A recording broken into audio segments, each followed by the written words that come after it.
Hello everyone, and in today's video we will be covering the topic rural urban differences.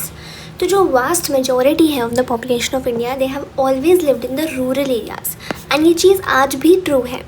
According to the census of India 2011, still more people are living in rural areas, but जो population है of urban areas that has increased. ठीक है, 68.8% of the population lives in rural areas and 31.2% of the people live in urban areas. ठीक है, however जो urban population है that has been increasing its share steadily from about 11% at the beginning of the 20th century and increase of about 2.5 times. So ये question जो है ये सिर्फ numbers का नहीं है but also it has a deeper meaning कि जो प्रोसेसेस इन्वॉल्व हैं इन द मॉडर्न डेवलपमेंट जो कि इंश्योर करते हैं economic and social significance of agrarian rural way of life decline कर रही है related to the significance of industrial urban way of life. तो यहाँ पे क्या बात की गई कि क्यों बढ़ रही है, क्यों अर्बन पॉपुलेशन स्टेडीली इंक्रीज़ कर रही है, क्योंकि यहाँ पे सिग्निफिकेंस हम किसको दे रहे हैं, industrial urban way of life than the economic भी और सोशल सिग्निफिकेंस भी अब अर्बन जो वे ऑफ लाइफ है उसको दी जा रही है than the agrarian rural way of life. Agriculture used to be by far the largest contributor to the country, है ना. तो हमारी कंट्री की ग्रॉस जीडीपी में सबसे ज़्यादा लार्जेस्ट कॉन्ट्रीब्यूट कौन करता था, एग्रीकल्चर, और आज भी it contributes about 1/6 of the GDP. While जो मेजॉरिटी ऑफ द पीपल जो है जो रूरल एरियाज़ में रहते हैं वो अपनी लिविंग भी एग्रीकल्चर से डिराइव करते हैं. The relative economic value of what they produce has fallen, लेकिन जो इकोनॉमिक वैल्यू है जो भी वो चीज़ प्रोड्यूस करते हैं उस चीज़ की वैल्यू गिर गई है ना. More and more people who live in villages may no longer work in agriculture और इवन इन विलेज. अब जो काफ़ी ज़्यादा लोग हैं जो विलेजेस में रह रहे हैं, ज़रूरी नहीं है कि वो एग्रीकल्चर में काम कर रहे हो या विलेज में भी काम कर रहे हो. रूरल पीपल जो है इंक्रीजिंगली अब नॉन फार्म रूरल ऑक्यूपेशंस में इंगेज हो रहे हैं, जैसे कि ट्रांसपोर्ट सर्विसेज या बिजनेस एंटरप्राइज या craft manufacturing. Even they are close enough then they may travel daily to the nearest urban center to work while continuing to live in the village. तो ऐसा भी हो रहा है कि लोग वो विलेज में रह रहे हैं बट वो नियरेस्ट अर्बन सेंटर पे रोज़ ट्रैवल करते हैं और वहाँ जाके काम करते हैं. देखो जो मास मीडिया और कम्युनिकेशन चैनल्स हैं ना, ये images of urban life styles और जो उनका पैटर्न ऑफ कंजम्पशंस है ये रूरल एरियाज़ में लेके जा रहे हैं, जिसकी वजह से जो अर्बन नॉर्म जो अर्बन स्टैंडर्ड्स हैं वो जो रिमोट विलेजेस है वहाँ पे भी लोगों को पता चल रहा है, जिनकी वजह से वहाँ पे न्यू डिज़ायर्स क्रिएट हो रहे हैं, एस्पिरेशंस क्रिएट हो रही है. Mass transit and mass communication are bridging the gap between the rural and urban areas.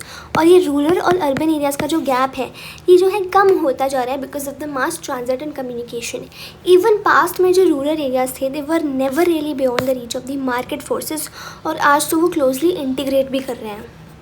Considered from N urban point of view जो रैपिड ग्रोथ है अर्बनाइजेशन में, ये क्या दिखाता है कि जो टाउन और सिटी है it has been acting as a magnet for the rural population. क्योंकि क्या हो रहा है, अर्बनाइजेशन बढ़ रहा है. तो क्यों बढ़ रहा है, क्योंकि रूरल पॉपुलेशन के लिए जो टाउन है या सिटी है वो एज अ मैग्नेट एक्ट कर रहा है. Those who can not find work या फिर उनको सफिशिएंट वर्क नहीं मिलता रूरल एरियाज़ में तो वो सिटी में जाते हैं इन सर्च ऑफ वर्क. और ये जो फ्लो है रूरल से अर्बन माइग्रेशन का, इसको एक्सेलरेट किया है about the continuous decline of common property resources like ponds, forest, grazing lands. तो कॉमन प्रॉपर्टी रिसोर्सेज सबको पता है, राइट. क्या जैसे एग्जाम्पल क्या है, पॉन्ड्स है, फॉरेस्ट है, ग्रेजिंग लैंड्स है, ये कॉमन प्रॉपर्टी रिसोर्सेज है. CPRs कम हो रहे हैं.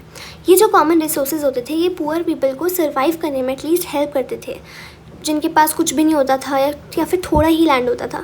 बट अभी जो रिसोर्सेज हैं ये प्राइवेट प्रॉपर्टी में कन्वर्ट हो रहे हैं या फिर एग्जॉस्ट हो रहे हैं. लाइक पॉन्ड्स जो है वो सूख रहे हैं या फिर उतनी फिशेस प्रोवाइड नहीं कर रहे, फॉरेस्ट को कट डाउन किया जा रहा है या वैनिश हो रहे हैं. तो अगर लोगों के पास इतना एक्सेस नहीं है रिसोर्सेज का, but on the other hand they have to buy many things in the market that they used to get free, तो उनकी हार्डशिप इंक्रीज हो जाती है. पहले तो उन्हें फ्यूल फॉडर फ्री मिल जाता था फ्रॉम द फॉरेस्ट, बट अब इन लोगों को काफ़ी सारी चीज़ें मार्केट से ख़रीदनी पड़ रही है. पहले ये फ्री में मिलता था, पैसे देके मिलेगा, तो उनकी हार्डशिप्स इंक्रीज़ कर रही है. This hardship is worsened by the fact कि जो अपॉर्चुनिटीज़ है फॉर अर्निंग कैश वो भी लिमिटेड है विलेजेस में. समटाइम्स जो सिटी होता है they may also be preferred for social reasons, क्योंकि यहाँ पे एक रिलेटिव एनोनिमिटी ये ऑफर करते हैं. देखो जो अर्बन लाइफ है ना वो इन्वॉल्व करता है interaction with the strangers, and ये जो इंटरेक्शन है with strangers this can be prove to be advantages for different reasons. Like जो सोशली ऑप्रेस्ड ग्रुप्स थे जैसे कि schedule caste, schedule tribes, this may offer some partial protection from the daily humiliation they may suffer in the village where everyone knows their caste identity. तो एक village village को characterise ही कैसे हम करते हैं, यहाँ पे फेस टू फेस इंटरेक्शंस होते हैं, face to face personal relationships होते हैं, इंटीमेट रिलेशनशिप्स होते हैं, हर एक लोग एक दूसरे को जानते हैं। तो विलेज में everyone knows their caste identity, scheduled caste और शेड्यूल ट्राइब्स की आइडेंटिटी सबको पता होगी, और वो डेली ह्यूमिलेशंस से बच सकते हैं अगर वो सिटी में ट्रैवल करते हैं, क्योंकि सिटी एक ऐसी एनॉर्निमिटी प्रोवाइड करता है कि वो poorer sections of the society को यहाँ पे काम करने के लिए अलाउ करता है जो कि वो लोग विलेजेस में नहीं कर सकते थे। एंड यही सारी रीजंस जो है सिटी को एक अट्रैक्टिव डेस्टिनेशन बना देती है फॉर द विलेजर्स। जो स्वेलिंग सिटीज़ है they bear testimony to this flow of population, and ये एविडेंट है from the rapid rate of urbanisation in the post independence period. Urbanisation जो है हमें रैपिड पेस पे देखने को मिल रहा है, इसका जो it is the biggest cities, मतलब जो मेट्रोपोलिसेस होते हैं they have been growing the fastest. ये जो मेट्रोज होते हैं अट्रैक्ट करते हैं माइग्रेंट्स को रूरल एरिया से और स्मॉल टाउन से भी। अब now 5,161 towns and cities India में, जहाँ पे 286 मिलियन लोग रह रहे हैं। इसमें सबसे स्ट्राइकिंग चीज़ क्या है कि more than 2/3 of the urban population lives in 27 big cities with million plus populations, right? And clearly the larger cities in India are growing at such a rapid rate that this urban infrastructure can hardly keep pace. तो जो mass media का primary focus है वो in cities पे है, और public face जो है इंडिया का that is becoming more and more urban rather than rural, ठीक है। लेकिन जो पॉलिटिकल पावर डायनेमिक्स है वो अभी भी रूरल एरियाज़ में, मतलब रूरल एरियाज़ उनके डिसाइसिव फोर्स है। एंड या that's it for this topic, thank you.